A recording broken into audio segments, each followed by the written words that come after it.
What's up, everybody? Welcome to the video. Chris Pennell here. We go my first look for week 6 of the NFL season for DraftKings and FanDuel. We'll just be taking a broad look at the entire slate, looking at some teams that I have interest in as of right now. Because since it's only Tuesday, it's hard to go too in-depth because there's going to be a lot of injury news that affects the slate as the week progresses. So hopefully on Saturday, I can do my final look / core plays video. And I say hopefully just because of the hurricane. I'm not sure if I'm going to have power this weekend. I do live in Southwest Florida and Milton, obviously kind of heading right towards us. We will see what happens, but hopefully I can get it out. But if not, I do apologize. And if you do end up enjoying today's video, do me a favor and leave a like down below. Subscribe to the channel for brand new. Let's dive right into it. All right, so we're just gonna take a look at the stack sheet here and look at some of the overall game environments that look interesting as of right now.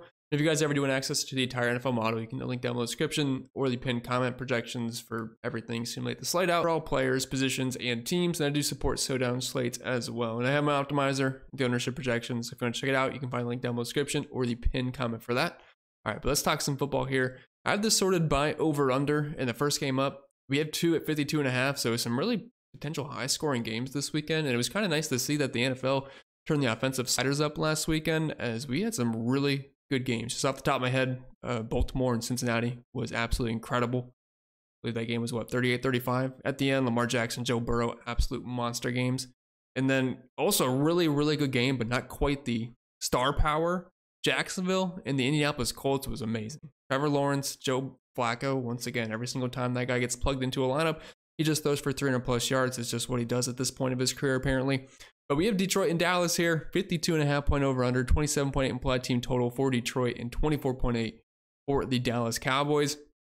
And pretty expensive team overall for Detroit. Dallas is a little bit cheaper. And we shouldn't really be surprised that Detroit has the best overall projection currently. Now, don't get married to these projections yet. They do get refined as the week progresses. But I am not surprised to see Detroit at the top of the list. Now, they don't have the highest implied team total. That would be Baltimore. But when you look at the actual team and position, like the players at each position for Detroit, like they're a bit deeper than Baltimore for fantasy purposes. Like, yes, Lamar Jackson, Baltimore Ravens, they should have a fantastic week. But if you look at Detroit, they're a bit deeper for DFS purposes. We have Jared Goff, who's fine. He's not Lamar Jackson, obviously, but he's fine. But then we have Jahmyr Gibbs and David Montgomery. We have Amon-Ra St. Brown, Jameson Williams, Sam Laporta as well. Tim Patrick had a couple of nice catches the week prior before the bye week. So if you have the money for Detroit, they obviously look like a fantastic stack. Both these teams have been beatable on defense this year. Like on the Dallas side of things, Dak Prescott, CeeDee Lamb. Tolbert had a pretty nice game, caught the game-winning touchdown. Lamb was overall pretty quiet in that game versus Pittsburgh. Not the easiest matchup in the world. And the running back position in Dallas is not the prettiest. We saw Zeke Elliott get some work, Rico Dowdle, pretty much the RB1 of that offense, but did have a really nice route in the, I believe it was in the corner of the end zone. He caught a touchdown from Dak Prescott. I'm not too interested in the run game from Dallas, especially since Detroit's run defense is typically pretty good. We saw Kenneth Walker have a huge game versus them, but I like both sides of this game. If I had to pick one, I would be more interested in Detroit. I really like the running backs over there. Jahmyr Gibbs and David Montgomery project pretty similar. But we can get Montgomery at 6,500 this week. And he's also below 8K on FanDuel. Basically the same price tag on FanDuel, but PPR. The lack of PPR over on FanDuel might lean you towards David Montgomery since it's a little bit more touchdown dependent over on FanDuel. But I think both running backs are going to be excellent plays this week. So if you have the money for them, I do like it. Baltimore and Washington is probably going to be game of the week. I do have the two highest projected quarterbacks as Jaden Daniels and Lamar Jackson as of right now. And ownership-wise, that's going to reflect the same exact way. Now, Lamar, fantastic game versus Cincinnati, and this is pretty much the easiest matchup you can get in the NFL, at least since last season. Now, Deshaun Watson proved that guys can fail versus Washington, but Deshaun Watson, obviously not great at football these days. Lamar Jackson, a completely different animal, 29.5 implied team total for the Ravens here. The only issue with Lamar is if you want to stack him, it's kind of hard to do so just because not that many great stacking options. Zay Flowers is always going to be the number one option. He was over 100 yards last week, and at $6,500, I think he will pick up some decent ownership this weekend. So if you are playing Lamar, you can certainly play him naked. Same goes for Jaden Daniels. But if you are stacking Zay Flowers, looks like the man I would want to roll with. And then Mark Andrews had a bit of a resurgence last week. So if he's going to start getting used in the offense more, he would be viable. Now, my only concern with that is that that game was back and forth and they had to throw the ball a little bit more. Usually the Ravens are playing with a lead and they're just pounding the rock with either Lamar or Derrick Henry. So if there's less receptions to go around because Lamar Jackson's not throwing the ball as much, or less targets, I should say, we could see Mark Andrews just turn into a right tackle once again. So the game is close, which there's a decent spread to it, about 6 points. this weekend. That's the only concern, but I like the entire Ravens offense of the big three: Lamar Jackson, Derrick Henry, and Zay Flowers this weekend. Then for Jaden Daniels, just as consistent as they come in fantasy this season. Now the price has came up. He's $7,300, which I don't see a reason why he shouldn't be almost or exactly the same price as Lamar Jackson. Like, the guy has just been that good. The rushing upside's insane every single week. And Jaden Daniels really reminds me of Lamar Jackson. So I think it's going to be awesome that they are going head to head this weekend. Now, I do prefer Lamar, but that comes with the $500 price increase of Jaden Daniels. So if you want to go with Jaden, I'm totally fine with that to save some money. But these are your cash game quarterbacks this week, at least on Tuesday for me. Maybe something else pops up, or once I look at projections more, like maybe Jordan Love, that could be a viable option when we talk about the Green Bay Packers. But right now for me, Lamar Jackson, Jaden Daniels are 1A and 1B this week. If you are stacking with Daniels, Terry McLaurin, Zach Ertz are going to be your main options, but I am fine just playing him naked this weekend. And we have this Green Bay Arizona game, which looks pretty enticing as well. Packers with an over 27-point implied team total. The Cardinals a little bit less here, but a lot of interest in both sides. Now I'm going to lean the Packers, both around the same price on DraftKings overall. FanDuel, Arizona's a bit cheaper, so it might be a little bit easier to get to them over there. But overall, pretty interested on either side of this game. The Packers are going to end up being more popular. Jordan Love at $6,600 I think will be a really solid option. Might end up being my QB3 behind the two rushing quarterbacks in Lamar Jackson and Jaden Daniels this week, but that's going to be TBT. As of right now, at least projection-wise, him and Baker and Kyler are like in the next tier. Bill Lamar and Jaden Daniels are definitely in their own tier this weekend. But Jordan Love with either Jaden Reed, we'll see what happens with Christian Watson and Romeo Doubs this week. Dontavian Wicks, extremely disappointing last week. I know he had some ownership and he was getting hyped up all weekend. I thought he was a solid play, but ended up fizzling out. Josh Jacobs in a great matchup versus Arizona Cardinals, who have been terrible, versus running backs. Now Jordan Mason didn't quite get there last week, fumbled in the red zone and had nearly 100 yards, but just couldn't get into the end zone either. That didn't help things. But below 7K, Josh Jacobs will get the volume to make him viable and goal line work. And as for the Cardinals, Kyler Murray, rushing quarterback below 7K. That does fit the bill here. James Conner is always an extremely boring play, but he will get the volume. Like, if you're around $6,000, $6,000 to $7,000, and you get volume and the matchup isn't completely terrible and you're in a high scoring game, like, you're passable for DFS purposes. Marvin Harrison, Trey McBride going to be the top options, but Michael Wilson, he's been pretty solid this year, so don't sleep on him as a secondary stacking option with Kyler if you happen to go that route. Then we have this Atlanta and Carolina game, which I think is going to have a lot of ownership this weekend just because of the price tags. And we have a pretty healthy 47.5 point over-under. And the Atlanta players, at least early on in the week for me, are projecting extremely well. Like, overall, they are cheaper than Arizona, Green Bay, Dallas, Baltimore, and Detroit. But if you look at the quarterback wide receiver projections, I mean, 55.6, that's only behind the Green Bay Packers. Currently, that's because the wide receiver position is kind of deep for the Falcons this year. Aaron Cloud, he's been heavily involved in this offense. Same with Darnell Mooney, and then Drake London, fantastic game versus the Tampa Bay Buccaneers. We also saw Kyle Pitts get involved as well. And then Bijan Robinson, I'm expecting to be the highest owned running back of the week. Currently, he's only $6,600, and Carolina's a pretty easy matchup. They have a high implied team total of nearly 27 points.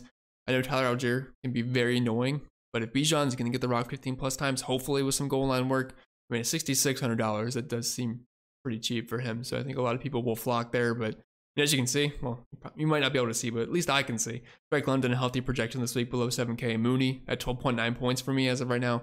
Barry McLeod at 9.6 as well. We'll see how projections end up changing, but it's honestly a somewhat pretty deep offense, which heading into the year, I was like, man, the wide receiver position behind Drake London is just so dirty this year, but Kirk Cousins has elevated these guys to all becoming some pretty solid plays. And we saw Kirk Cousins throw for over 500 yards on Thursday Night Football. So I think people will kind of jump on the hype train a bit with that, just from some recency bias, but overall projection-wise, they do look pretty solid. Now for Carolina, not a ton of interest here. I know Chuba Hubbard has been really solid, but Deontay Johnson, I think, is a really good run back option. If you are stacking that game up, the targets will be there and healthy, but outside of that, not a lot of interest in Carolina. Then Tampa Bay and New Orleans, just another NFC South matchup here. We have all four NFC South teams listed, but I do like the cheap stacks here. Both are in the low 5K range for the projected starters. I know the over-under isn't as high at 42.5 points, 5 points off the one we just talked about. But I think there's enough viable DFS plays to make these guys interesting. I don't think the ownership is going to be crazy either. Now, I am expecting Alvin Kamara to be pretty chalky, below 8K versus the Tampa Bay Buccaneers, but outside of that, I can't imagine we'll see too much ownership in this game. I don't think Baker Mayfield is going to get crazy. Now, I do want to mention that Derek Carr did leave the game late last night due to an oblique injury, so I do not know the status of him yet. If Derek Carr happened to be out, I think that really sinks Olave and Shaheed's potential. I mean, Shaheed's been awesome at just burning defenses this year. We saw it versus the Chiefs on Monday night.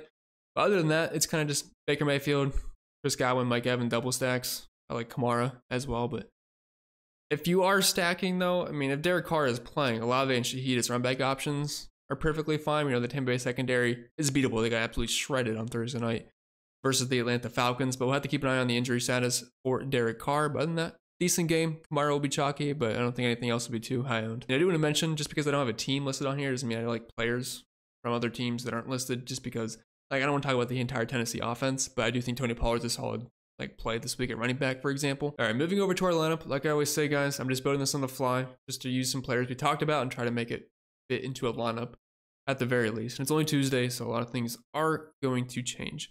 But let's grab a quarterback here. Like I said, Lamar Jackson, Jay Daniels, those are my number one guys this week, but let's get a little bit different.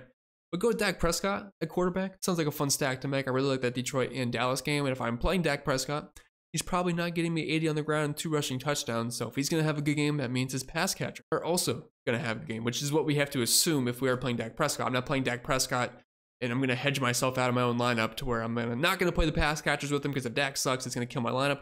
I'm already dead anyway if Dak sucks. So if he's going to have a ceiling game, which is why I'm going to play him with my assumption. I mean, I need to get ceiling games from everybody here. So let's just correlate our lineups as best as we can. So I'm going to roll with CeeDee Lamb. I know he's very expensive, but I think we have enough money to make it work. Brandon Cooks is on the IR, so do not have to worry about him playing. Now, Jalen Tolbert did get a bit of a, I shouldn't say a bit, he got a really decent bump with no Brandon Cooks. Had 10 targets last week versus the Pittsburgh Steelers. Honestly, it's kind of tempting to leave out CeeDee Lamb and just go with Jalen Tolbert because then we can play Jake Ferguson as well, and that would be an interesting double stack. But for now, let's use CeeDee Lamb, and then maybe we can take out Lamb, put in Tolbert, and see what the different would be. Like, see who we could upgrade. So let's plug in Ferguson here at $5,000. So that's our double stack. We can do a run back option if we want to. I think Jameson Williams would be kind of interesting. I know he's not a guy you can really count on targets too much. 9-11 the first 2 weeks, and then 3-2 the next one's like, But he always has the home run upside, and if I'm hoping this game just goes bonkers, I mean, Jameson Williams, I mean, that sounds like a game he could do well in. So that's got 4 guys knocked out just because we're going with the game stack. Now we have under $5,000 left, which doesn't make me feel great because we still have 2 running backs. I don't think there's any 4K running backs like Tyrone Tracy this week. Now we can soften this a little bit by playing a cheap defense, and I do have my eyes on the Cleveland Browns just because, like, I mean, there's some decent guys on there. They can get some pressure to Philly. And Jalen Hurts is no stranger to turning the ball over. Now, I wish this game was at home in Cleveland. But, I mean, I think they're giving up 3 sacks per game right now, the Philadelphia Eagles. I believe 1 fumble, and obviously Jalen Hurts can turn over the ball. So, I mean, $2,600, whatever. Maybe Myles Garrett will get there a couple of times and salvage 3 points for us. Now we have over $5,000 left, which does help some things out. Like I mentioned, Tony Pollard I thought was a decent play, but I didn't want to talk about the Titans overall. But Colts defense, not something you should be too concerned about. So it puts our money down a little bit, but we're still going to need to probably grab another 6K running back. I do like David Montgomery, but since I have Jameson Williams, I don't feel like playing 2 Lions for this specific build. I like Bijan Robinson a lot. I talked about why. Josh Jacobs, another guy. I'm not going with the Packers passing attack here. I think the Packers going to put up some points. I guess it would make sense to play Jacobs because they got to score somehow. And if I'm fading the Packers offense, well, passing attack, I should say, we're hoping Josh Jacobs scores the points there. All right, so we have 4,300 left. I will be honest, looking at some early projections, there is not much in the value category as far as wide receivers are concerned. Ray-Ray McCloud, I do like. He was popping some value. He's been honestly fairly consistent this year. Like the targets he gets for his price point doesn't really match. Like the price should be up. I get he's the wide receiver 3 on this team, but I mean honestly, the production is there. 7.5, 3, 7.9 targets. I will take that all day at $4,300. He's got a fine quarterback throwing the ball. With Kirk Cousins, I'm not sure this game's gonna be a track meet like it was versus Tampa Bay, but I mean, $4,300. If we can get 5+ targets out of that versus Carolina, I think that's worthy of consideration at your wide receiver 3 or flex spot. So now we have $4,300 left, and that's why I said I'm a little bit concerned about using Lamb in this build because I'm not sure if we're gonna have enough money to make some things work. And there really is not much to like at value whatsoever. Like you could look at Greg Dortch, you could look at Trey Tucker, no Devontae Adams this week once again, and he's seen at least 5 targets the previous 3 weeks. Like it's viable. It's not great, and I don't love the spot versus Pittsburgh, but at least this game is at home. But overall, I think the roster construction of this build looks pretty good. Like we're going with the full-on game stack of Detroit and Dallas here with Dak Prescott double stack with CeeDee Lamb and Jake Ferguson ran back with Jameson Williams. Tony Pollard, Josh Jacobs at running back. Kind of boring plays. You might think it's 2021 with those guys, but I mean, they're going to get the rock 15 plus times in decent matchups, and that's all I can ask for. Aaron McLeod is too cheap in the Browns defense. I mean, maybe Jalen Hurts will give us a couple turnovers. That's really all I can ask for.